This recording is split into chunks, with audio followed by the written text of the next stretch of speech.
Subscribe channel Truth.id dan aktifkan lonceng notifikasi untuk mendapatkan informasi seputar live streaming dan video khotbah terbaru.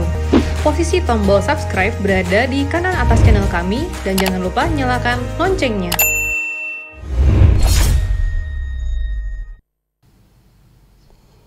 Shalom saudaraku sekalian, salam sejahtera dalam kasih Tuhan kita Yesus Kristus. Kita kembali mengikuti program Wanita Surgawi. Kita bersyukur kalau kita masih boleh ada sebagaimana kita ada saat ini. Semua ini karena kemurahan Tuhan. Selalu kita ingat siapa kita dulu. Dan jangan membandingkan dengan orang yang kita pandang lebih beruntung. Tetapi mari kita melihat kenyataan banyak orang yang jauh lebih menderita, jauh lebih susah, jauh lebih berkekurangan dibanding kita, saudara. Ya, baik, mari kita berdoa minta pimpinan Tuhan. Bapa Surgawi, Bapa Yahweh, dalam nama Tuhan Yesus Kristus, kami mohon Bapa memberkati pemberitaan suara kebenaran ini, agar semua yang mendengarkan firman ini benar-benar diberkati. Kami membutuhkan suara-Mu Bapa Yahweh, di dalam nama Yesus Kristus kami bersyukur, kami berdoa kepadamu. Amin. Saudaraku sekalian, tidak ada orang yang lebih beruntung dari orang yang hidup tidak bercacat dan tidak bercelah. Momentum terindah dalam hidup ini adalah momentum di mana orang bisa mencapai kesucian standar Allah, kekudusan standar Allah. Dan orang-orang yang hidup tidak bercacat, tidak bercela di hadapan Allah, orang-orang yang hidup kudus, orang-orang yang tidak dapat dikalahkan oleh siapapun. Jangankan manusia, saudara. Setan dan kuasa kegelapan yang terkuat pun tidak dapat menaklukkan atau mengalahkannya. Tidak ada yang dapat mengganggu dan merusak hidup orang-orang yang benar-benar tak bercacat, tak bercela di hadapan Allah. Kalaupun orang seperti ini, ya, orang yang hidup kudus di hadapan Allah, hidup tak bercacat, tak bercela di hadapan Allah, seperti terkena musibah, seperti kena bencana, seperti memiliki persoalan, pergumulan, dan tekanan. Allah menjadikan semua itu sarana untuk memberkati dia. Blessing in disguise. Berkat di tengah-tengah kesulitan. Saudaraku, jelas orang-orang yang hidup kudus, orang-orang yang hidup tak bercacat, tak bercela di hadapan Allah adalah kekasih-kekasih Tuhan. Inilah orang-orang yang pasti diprotek, dilindungi Tuhan dengan perlindungan yang khusus dan istimewa. Sebab orang yang mengistimewakan Tuhan, itu orang yang pasti diistimewakan Tuhan, saudara. Mengistimewakan Tuhan tidak cukup ya dengan datang ke gereja setiap minggu, tidak cukup dengan datang ke persekutuan doa setiap pertengahan minggu, tidak cukup hanya menjadi aktivis, bahkan menjadi seorang rohaniwan atau pendeta. Mengistimewakan Tuhan itu adalah setiap saat melakukan apa yang menyenangkan hati Allah. Setiap saat melakukan apa yang berkenan di hadapan Tuhan. Dan ini urusan besar. Bahkan sekalipun yang sedang dihadapi atau digumuli itu hal-hal sepele. Hal-hal kecil. Tetapi kalau itu menyenangkan hati Allah, itu hal besar, saudaraku. Jadi bukan soal kasusnya besar atau kecil, Masalahnya terletak pada apakah dengan melakukan sesuatu itu hati Tuhan disenangkan atau dibahagiakan atau tidak. Orang yang mengistimewakan Tuhan, orang yang menjaga perasaan Allah. Luar biasa, saudaraku. Orang yang menjaga perasaan Allah ini tentu juga orang yang dijagai perasaannya oleh Tuhan. Tidak mungkin orang yang menjagai perasaan Allah, lalu Allah tidak memperdulikan perasaannya. Tidak mungkin, saudaraku. Jadi kalau saudara sungguh-sungguh menjaga perasaan Allah setiap saat, artinya selalu melakukan segala sesuatu yang menyenangkan hatinya. Itu berarti mengistimewakan Allah. Dan orang-orang seperti ini, saudaraku, orang-orang yang sungguh-sungguh menjadi berharga di hadapan Allah, bernilai di hadapan Allah. Ada satu lagu yang saya gubah, saudaraku. Lagu ini memberkati hidup saya, ya. Judulnya Kepentinganku Hanya Dirimu. Ya, saudara. Begini lagunya, saudara, ya. Kepentinganku hanya dirimu, melayani perasaan Bapa. Di matamu ku istimewa, hidup bagimu sepenuhnya.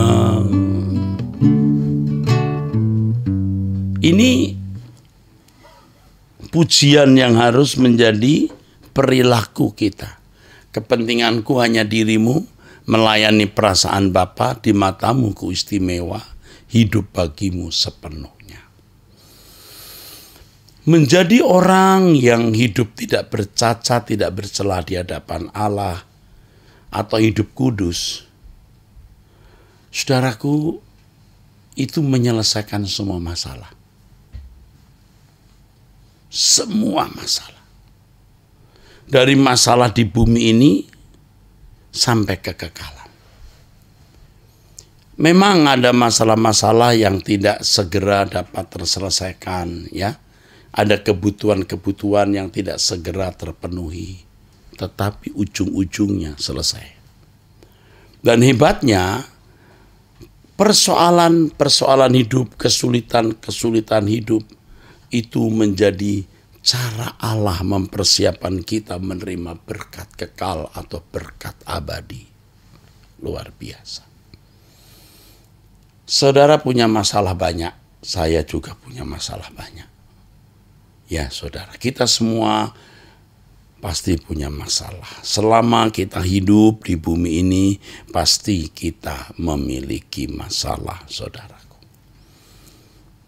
Kita tentu harus hadapi dengan tanggung jawab, ya. Kita tidak bisa hanya berdoa, Tuhan selesaikan masalah ini, ya. Tidak boleh dan tidak bisa. Kita harus menghadapi. Tetapi orang yang benar-benar berkomitmen untuk hidup suci, hidup berkenan di hadapan Allah, itu dipimpin Roh Kudus. Diberi hikmat.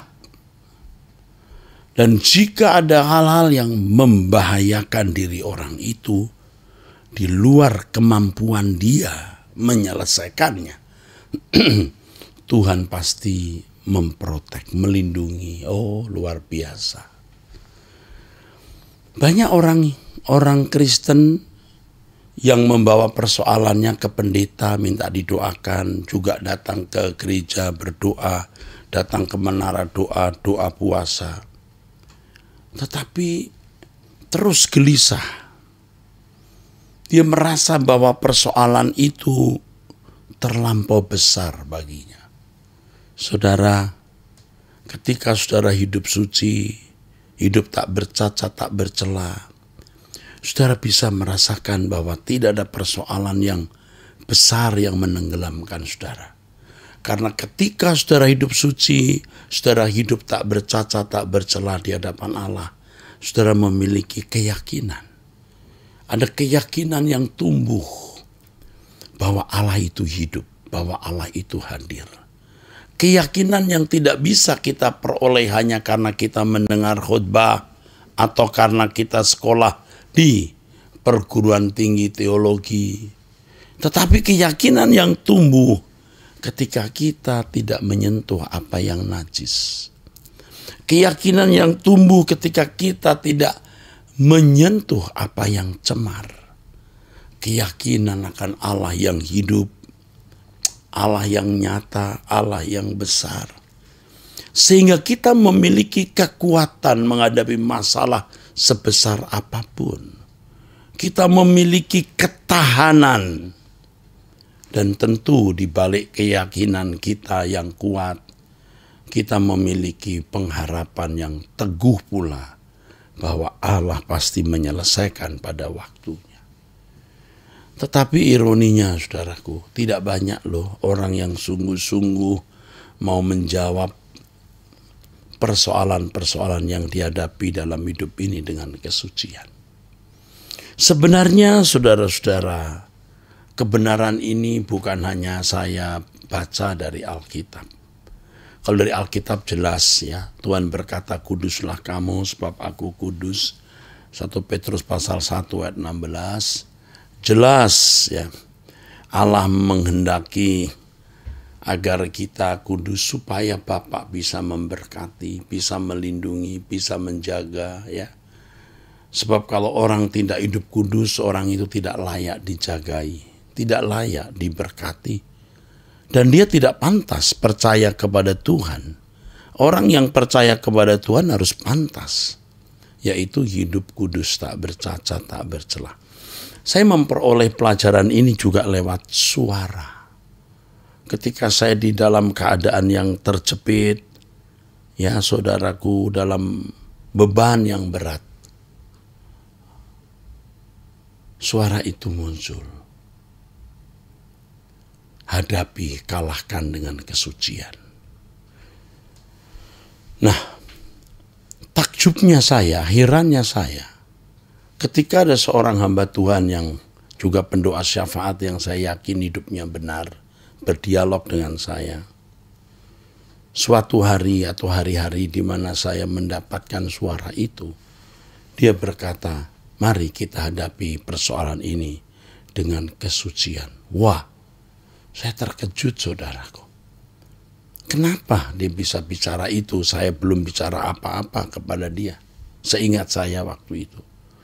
Waduh, ini semacam konfirmasi saudara. Kesucian. Saudara mungkin berkata, Pak, kesucian itu hal yang berat. Oh, bukan berat saudara. Mustahil. Mustahil.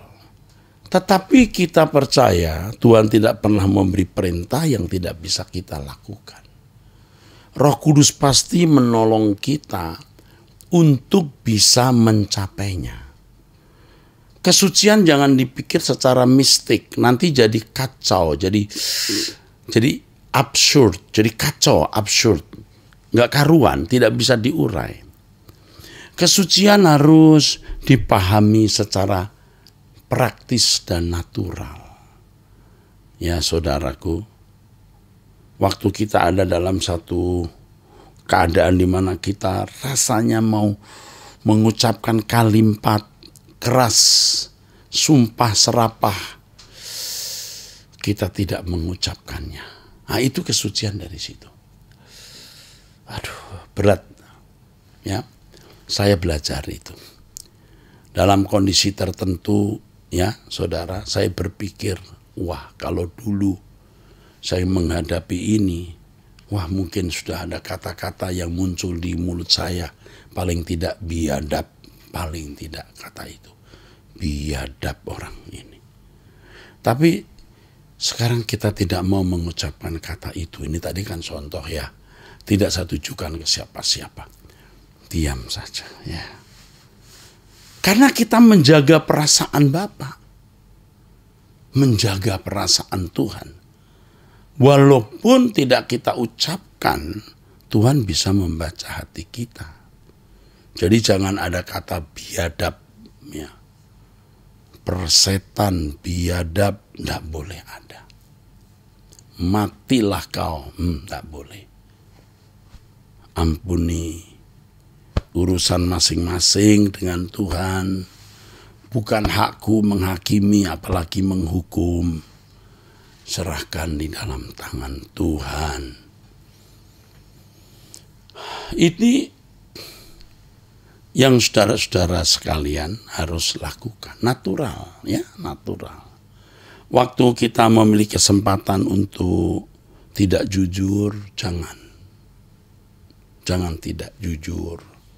Waktu memiliki kesempatan untuk berbuat dosa apapun bentuknya, sekecil sehalus apapun dosa itu, jangan lakukan. Nah, di situ Roh Kudus pasti menolong ya. Karena memang mustahil, tanpa Roh Kudus mustahil. Kalau hanya melakukan hukum secara moral umum, itu pun juga tidak mudah. Manusia pada umumnya bisa. Tapi kalau kesucian sampai tingkat batin ya, sampai tingkat batin, wow. Ini sudah melampaui kekuatan manusia, saudaraku. Kita minta pertolongan Roh Kudus. Jadi harus ada tekad dulu di dalam diri kita. Ada komitmen dulu. Nah, kalau sudah tekad komitmen ini, Roh Kudus akan menolong kita. Karena firman Tuhan mengatakan di Roma 8 ayat 28 dan 29, Allah bekerja dalam segala sesuatu mendatangkan kebaikan bagi mereka yang mengasihi Dia. Yang mengasihi, bukan untuk semua orang. Nah, keselamatan dalam Yesus Kristus, anugerah keselamatan tidak menghilangkan pilihan. Apakah orang mengasihi Tuhan atau tidak? Apakah orang mau hidup suci atau tidak? Nah, jangan heran kalau suatu hari Tuhan berkata, aku tidak kenal kamu. Walaupun orang itu mengaku sudah percaya kepada Tuhan Yesus, bahkan sudah berprestasi dalam pelayanan. Oke lah, nggak usah bicara mengenai mujizat yang dia lakukan. Nanti sibuk dengan perdebatan, itu mujizat setan juga bisa buat. Oke, paling tidak dia sudah mengenal Yesus sebagai juru selamat. Banyak yang dipanggil, sedikit yang dipilih. Ya, Tuhan Yesus pun juga mengerti bahwa setan bisa menampi seseorang dan gugur imannya. Nah, jadi kita harus berjuang ya, berkali-kali, berulang-ulang Alkitab berkata agar kita harus berjuang, saudaraku. Harus ada tekad dari diri kita memang untuk hidup suci itu. Harus ada tekad yang kuat ya dari diri kita ini, saudaraku. Saya mensiasati keadaan ini dengan cara bukan saja bertekad untuk hidup suci. Saya berjanji, saya bersumpah, menggunakan kata sumpah ya, bernasar saudara. Untuk hidup suci, tidak mengingini dunia, tidak punya kesenangan lagi. Wah, itu membawa diri saya kepada keadaan sulit, saudaraku. Tetapi tidak ada pilihan, harus dilakukan. Jadi kita mengucapkan janji, sumpah, ya, bukan hanya tekad atau komitmen, nasar. Dan kemudian kita minta, tolonglah aku ya Tuhan untuk dapat melakukannya. Seperti orang ya saudaraku kena operasi. Maksud saya orang punya kanker di dalam dirinya. Dia bertekad, aku mau operasi, aku bersedia dioperasi. Padahal hati kecilnya takut. Dan dia tahu bahwa operasi ini operasi besar. Ini juga tidak mudah, bisa mendatangkan sakit ya. Apalagi kalau dulu saudara ada misalnya penyumbatan jantung yang pernah saya dengar langsung dari pasien yang mengalami. Dia punya rongga di gergaji. Dibuka, digergaji. Digergaji, dibuka, entah dioperasi apanya, di jantung disambung lagi. Coba, digergaji saudaraku. Bayangkan. Tapi kalau memang orang mau sembuh, apapun dia lakukan. Ya Tuhan, lakukan saja. Aku bertekad. Karena kita juga harus berpikir logis saudara. Kita pasti mati. Dan kalau kita mati, kita harus mempertanggungjawabkan keadaan kita ini di hadapan Tuhan. Kita pasti mati, saudara. Dan kita tidak tahu kapan deadline hidup kita. Kapan hari akhir hidup kita. Kapan detak jantung kita berhenti. Kita tidak tahu. Kapan kita terakhir menarik nafas. Mengembuskan nafas. Istilahnya kan mengembuskan nafas yang terakhir. Kapan? Kita tidak tahu. Makanya yang kita lakukan sekarang adalah bertekad dengan tekad sekuat-kuatnya sampai menjadi janji nazar kepada Tuhan. Maka hidup kita akan disibukkan di situ, akan diarahkan untuk mengurusi hal ini. Disitulah kita memenuhi firman Tuhan, mendahulukan kerajaan Allah. Dengan cara demikian kita sebenarnya memuliakan Tuhan. Dengan cara demikian kita sebenarnya menghargai, menghormati Tuhan. Nah, bodohnya banyak orang masih sibuk, ribut, resek dengan masalah-masalah yang dia sendiri juga tidak sanggup hadapi. Tadi sudah saya katakan kalau kita memiliki masalah harus kita hadapi dengan tanggung jawab. Tetapi kita memiliki keterbatasan. Ya, kita memiliki keterbatasan di mana kita tidak akan bisa menyelesaikan dengan kekuatan kita sendiri. Siapa yang nolong kita? Tuhan. Masalahnya kita layak tidak mendapat pertolongan Tuhan.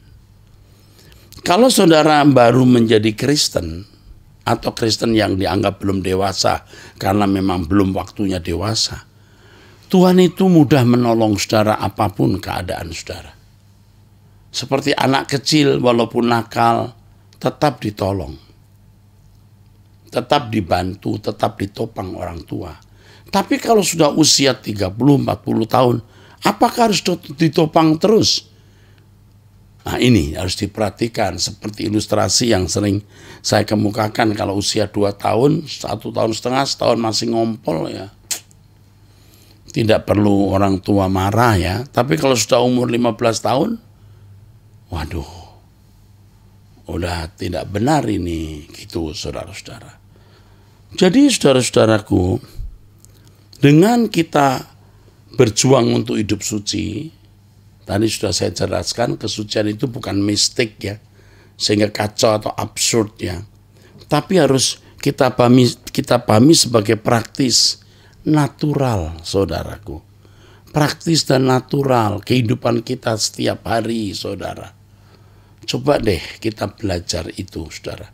Di rumah, di jalan, di pergaulan, di tempat pekerjaan. Coba deh kita berlatih, karena itu praktis, berlatih. Kalau di tengah-tengah pergaulan kita mendapat kesempatan ngegosip, jangan ikut-ikutan. Saudara nanti ketemu orang-orang yang menyakiti saudara, jangan membalas. Nanti di pekerjaan saudara akan mendapat saingan-saingan, jangan tergoda menjatuhkan orang. Ya udah, kalau dia mau menyaingi saya, mau menyingkirkan saya, oh silakan. Kalau kita hidup suci mana bisa kita dikalahkan, saudara. Atau kita disalahkan, enggak apa-apa, kita disalahkan, tapi tidak bisa dikalahkan. Dijahati, wah begitu bengis. Kalau Tuhan di pihak kita, seperti yang tadi saya katakan, setan yang terkuat dari neraka pun tidak akan bisa menghancurkan kita, saudara. Nah ini kan jelas, jadi saudara mengalahkan masalah dengan kesucian. Saudara punya masalah belum tentu saudara bisa selesaikan kan? Tapi ingat ya, saya tidak ajak saudara tidak bertanggung jawab ya. Bertanggung jawab pada setiap masalah. Tetapi bagaimana kita merajut kesucian dalam segala hal? Itu jawaban dari semua masalah kita. Karena kalau kita mengistimewakan Allah, Allah mengistimewakan kita. Kalau kita menjadi biji mata Allah, waduh saudaraku, siapa yang bisa melawan kita? Tentu kalau kita mau hidup suci, menjadi istimewa di mata Allah, kita bisa menjadi biji mata Allah, bukan bermaksud supaya kita bisa membalas kejahatan orang, ya, supaya kita bisa memakai kuasa Tuhan tangannya untuk mencelakai orang. Tentu bukan itu bukan maksudnya. Tetapi kita membutuhkan proteksi, kita membutuhkan perlindungan Tuhan dari segala hal. Yang kita hadapi ini yang pertama kuasa kegelapan, saudara. Itu mengerikan. Melampaui kekuatan kita. Yang kedua yang kita hadapi itu manusia lama. Diri kita yang terus mendesak untuk dipuaskan. Yang ketiga yang kita hadapi itu pengaruh jahat di sekitar kita. Dan yang berikutnya dua ini boleh urutannya gonta-ganti atau tidak harus yang satu atau yang lain. Malapetaka, bencana yang tidak membuat kita dewasa dan orang-orang yang berniat jahat. Pasti ada saja orang yang berniat jahat kepada kita. Kita minta perlindungan Tuhan bukan supaya Tuhan menghukum orang-orang yang berniat jahat terhadap kita.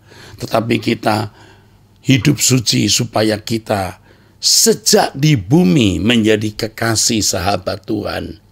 Dan sampai di kekekalan kita mendapat tempat di hadirat Tuhan. Banyak ibu-ibu, ya, banyak wanita, juga tentu bapak-bapak yang hidup dalam keadaan terpuruk. Dan saudara merasa hidup ini betul-betul menyakitkan. Saudara merasa gagal. Banyak.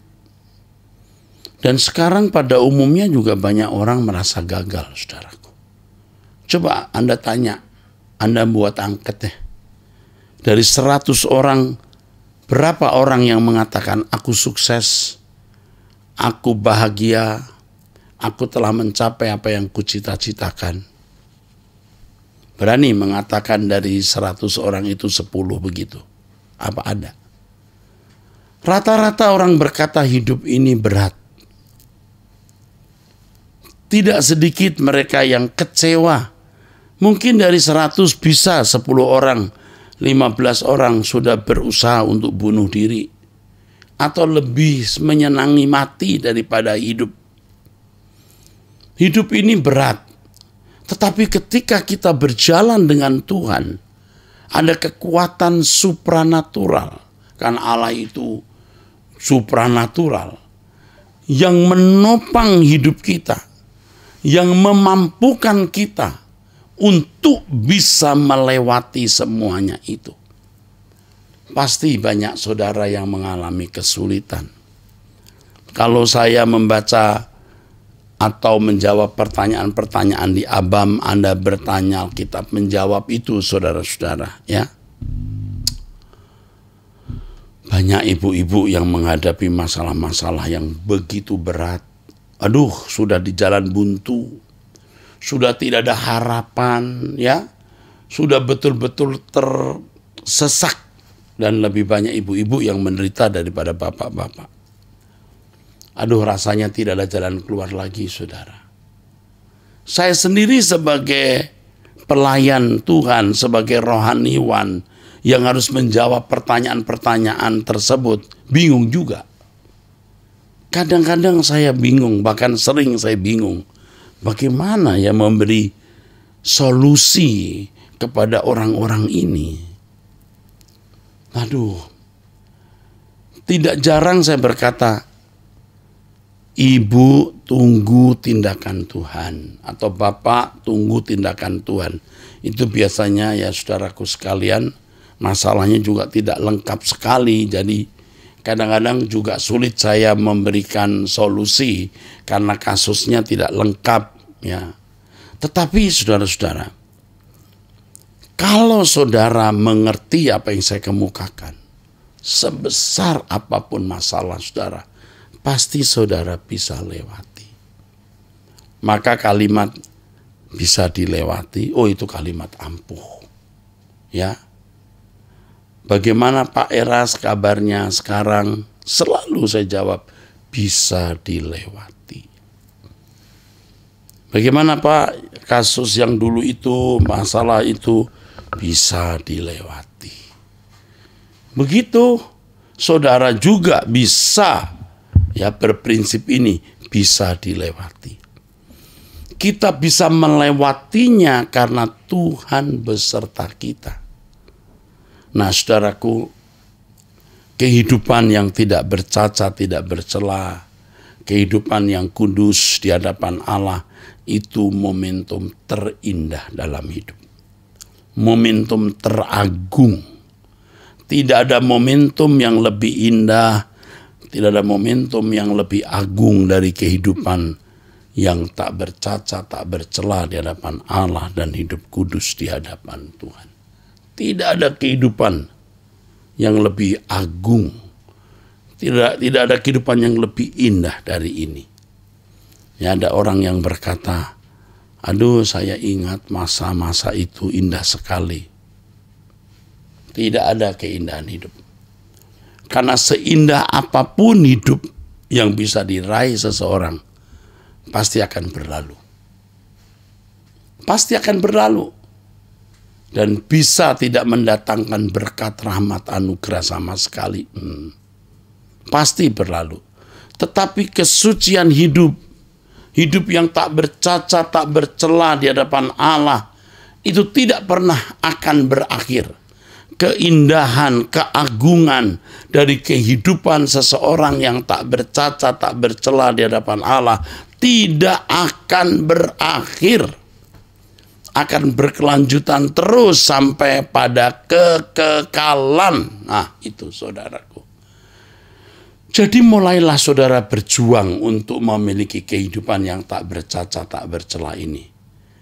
Dan saya diajar Tuhan yang sering membuat saya salah atau banyak orang salah, perkataan. Perkataan. Jaga perkataanmu. Ini perkataan paling banyak ya saudara membuat kita bersalah. Jadi saya bisa mengerti mengapa Yakobus berkata, orang yang tidak bersalah dalam perkataannya dia sempurna. Jadi jaga perkataanmu. Masalahnya bagaimana kita bisa menjaga perkataan? Jaga apa yang masuk di dalam pikiranmu. Sebab kalau yang masuk dalam pikiranmu itu baik, bersih, benar, suci, yang keluar dari mulut kita pun juga begitu saudara. Benar, suci, itu kudus. Makanya jangan kita melihat apa yang tidak perlu kita lihat. Jangan bergaul dengan orang yang tidak membawa kita kepada kekudusan atau kesucian. Orang-orang yang tidak membuat kita menjadi takut akan Allah. Nah, bagus saudaraku sekalian, begitu kita bangun tidur pagi hari, kita mulai dengan berdoa. Karena itu akan memberi kepada kita pengaruh yang kuat sekali. Pengaruh yang kuat untuk kita bisa bergairah hidup suci. Kalau pagi dimulai dengan kopi ya, tanpa doa, hitam terus hidup kita. Ya, tidak salah minum kopi, tapi meneguk kehadiran Tuhan dalam doa itu yang pertama, penting. Ya. Kopiku mantap, amin. Doaku mantap. Itu ya saudara. Jangan bangun pagi yang dipikir kopi, berita, baca koran. Bukan tidak boleh baca koran atau membaca atau mendengar berita. Tuhan dulu. Bahkan berita-berita yang tidak perlu pun tidak perlu kita dengar. Jangan bangun pagi yang dilihat gadget dengan banyak sajian-sajian. Tangannya begini terus. Pikiran kita diisi oleh hal-hal yang tidak membawa kita kepada kekudusan. Ini jadi rusak hidup kita, saudara-saudaraku. Kesucian itu dibangun dari perkara kecil dan praktis. Dan itu serius kita harus lakukan sejak kita melek mata bangun tidur, saudaraku. Ya saudara, pada 2 hari yang lalu seingat saya ya, betul ya, 2 hari yang lalu begitu saya bangun tidur, yang muncul di pikiran saya, yang muncul di hati saya itu suara begini, aku akan mati. Yang muncul kok begitu, aku akan mati. Tetapi kalimat itu membuat saya bergairah. Kenapa? Karena aku akan berhenti dari semua keletihan hidup, kecapean hidup ini, dan segala beban berat dan penderitaannya. Aku akan bertemu dengan Tuhan. Oleh sebab itu, saya menjadi bergairah bangun pagi, saudaraku. Ya, lalu saya mandi, ya, segar, saya berdoa jam 5 pagi. Kami selalu doa pagi lewat Truth ID juga. Kalau saudara sudah tidak pernah doa pagi, mau doa pagi berat. Pernah doa pagi lalu malas mau bangun lagi, berat. Nah, karenanya saudara-saudara, kita harus bangun pagi doa. Saya tidak bisa mengajak saudara untuk hidup kudus, tak bercacat, tak bercela, kalau tidak ada api yang menggerakkan saudara untuk hidup suci itu. Roh Kudus. Gairah dalam hatimu dan Roh Kudus yang menuntun. Nah, gairah saudara kalau sudah dirusak oleh berita, oleh berbagai kesenangan hidup, tidak bisa saudara hidup suci. Bangun tidur, yang pertama yang kita lakukan adalah berdoa. Ikutlah doa pagi bersama dengan saya, saudara-saudara. Sampai akhirnya doa pagi itu menjadi kebiasaan. Seperti kesaksian beberapa orang yang sudah saya dengar.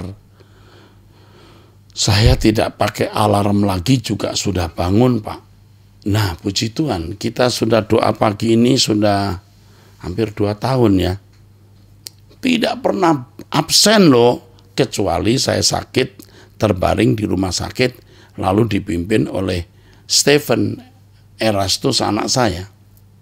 Ya kebetulan, bukan kebetulan ya, anugerah Tuhan, dia bisa main piano sambil memimpin doa ya saudara. Ya, jadi bagus ya saudara. Saya di rumah sakit saja saya mengikutinya, doa pagi ya. Dan jumlahnya juga signifikan, luar biasa. Saya bersyukur orang-orang bisa setia ikut doa pagi saudara. Dulu dari ratusan sampai 1.000 lebih, sampai bisa mencapai 6.000 saudara, sekitar 6.000. Atau 6.000 kurang 100, kurang 200, atau 6.000 lebih ya. Nah, kalau hari Sabtu kadang-kadang jumlahnya tidak banyak karena ada onsite juga ya saudara. Kalau libur biasanya jumlahnya kurang, entah karena orang jalan-jalan atau gadgetnya dipakai rame-rame. Nah, itu enggak tahu. Nah, saudara, jadi untuk bisa membangun kesucian hidup yang tidak bercacat, tidak bercela, harus ada atmosfer yang melingkupi saudara. Dan harus dimulai dari doa pagi bersama itu. Jadi doa pagi itu perannya tidak sedikit. Besar sekali. Kalau saya tidak cukup dengan doa pagi, harus ada doa pribadi. Ya, untuk bisa menopang berbagai pergumulan berat yang saya hadapi dalam pelayanan, ya saudara. Nah, inilah yang saya sampaikan kepada saudara, harus saudara perhatikan dengan sangat serius. Allah mengendaki saudara dan saya mengakhiri sisa umur hidup ini dengan kesucian. Saudara, kesucian hidup itu akan mendatangkan rahmat bukan hanya bagi kita, bukan hanya bagi saudara dan saya loh, tapi juga rahmat bagi orang-orang yang kita kasihi. Dimanapun mereka berada, kapanpun, orang-orang yang kita kasih juga akan ada dalam perlindungan Tuhan. Dan ajaibnya saudara, kalau orang sungguh-sungguh hidup kudus, tak bercacat, tak bercela, dia akan merindukan Tuhan Yesus. Aduh, luar biasa. Dulu kita bisa berkata, tak lama lagi Tuhanku datanglah, bawa aku masuk sana. Kalau datang benar gimana? Belum siap. Tapi ketika kita hidup dalam kesucian, termasuk di dalamnya meninggalkan kesenangan-kesenangan dunia, sampai merasa tidak memiliki apa-apa, karena kesucian akan membotaki, merontokkan, meluruhkan semua yang menjadi kesenangan-kesenangan kita. Bahkan apa yang dulu kita merasa kita haki, merasa kita miliki, kita gugurkan. Sampai kita bisa berkata, aku tidak punya apa-apa lagi Tuhan, kecuali Engkau. Itu kita baru bisa merindukan Tuhan. Ayo kita menjadi orang percaya yang benar. Kita mencapai kedewasaan rohani, kesucian, kekudusan, kesalehan setinggi-tingginya. Kita bawa diri kita ke puncak berkat. Bukan berkat jasmani, tapi berkat kekal, di mana Roh Kudus memungkinkan kita untuk mencapainya. Inilah harimu, hariku. Hari Tuhan yang diberikan di mana kita diperkenan berjalan dengan Dia. Lakukan ini. Ingat kalimat saya ini, ingat, lawan keadaanmu, lawan persoalanmu dengan kesucian. Itu berarti lawan semua keadaan dengan menghadirkan Tuhan sebagai pembelamu. Amin. Mari kita berdoa. Terima kasih Bapa di surga untuk firman yang kami dengar. Ini firman-Mu. Terima kasih. Segala hormat bagi Bapa di surga. Dalam nama Tuhan Yesus Kristus. Amin. Saudara sekalian, dukunglah pelayanan Truth ID dan doakan Sekolah Tinggi Teologi Ekumene untuk menjadi alat dan berkat bagi dunia. Sampai jumpa, Tuhan memberkati.